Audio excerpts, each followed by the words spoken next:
Once upon a time, in a kingdom where the fields were always lush with green and the sky forever blue, there lived a princess named Cathy. She was gentle of heart, kind to all she met, and known far and wide for her beauty and grace. Yet, there was one thing that troubled her soul.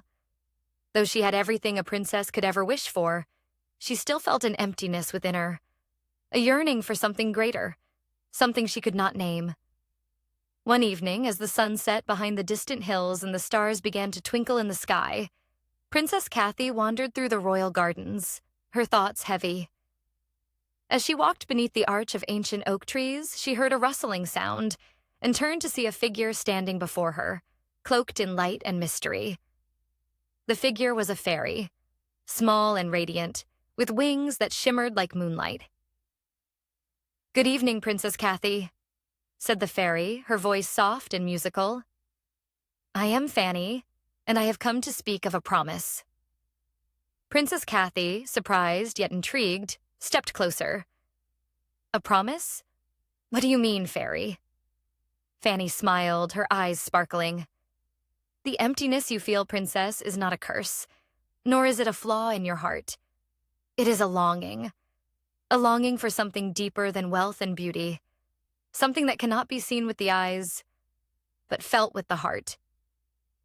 Cathy's brow furrowed as she listened, for the fairy's words seemed to echo the very thoughts that had troubled her for so long. "But what is it that I seek? I have everything a princess could desire. Why do I still feel this emptiness?"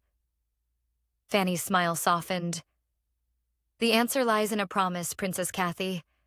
A promise that must be made not with words, but with the heart. I have come to offer you a gift of promise. If you make this promise, you will find the peace you seek, and the longing in your heart will be fulfilled."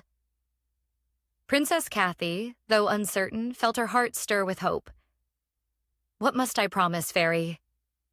Fanny's wings fluttered gently, and she stepped closer to the princess. "You must promise to seek not the fleeting joys of the world, riches, fame, or beauty, but to seek kindness, wisdom, and love above all else.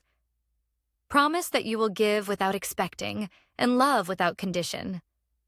If you do so, the emptiness you feel will be replaced with a joy greater than you can imagine."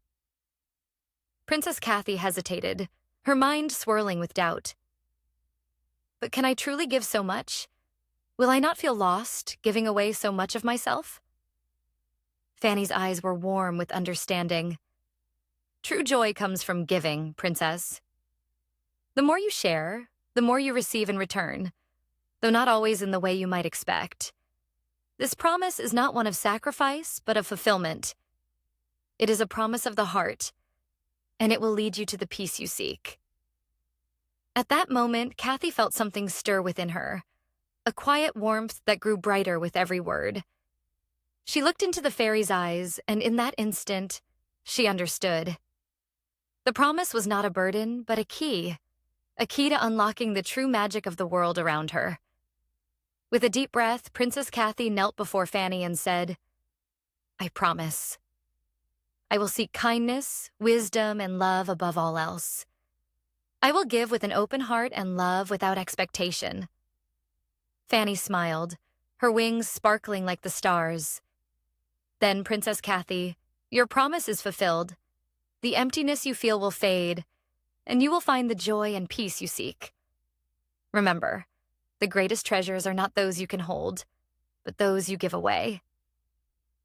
With those final words, Fanny vanished into the night, leaving behind a trail of sparkling light. Princess Cathy stood alone in the garden, but now her heart was full. She no longer felt the emptiness that once plagued her, for she knew that by giving love and kindness, she had found a joy greater than any treasure. From that day forward, Princess Cathy lived her life with the promise of the fairy in her heart. She ruled with wisdom and compassion, always seeking to give rather than take. And in doing so, she found true happiness.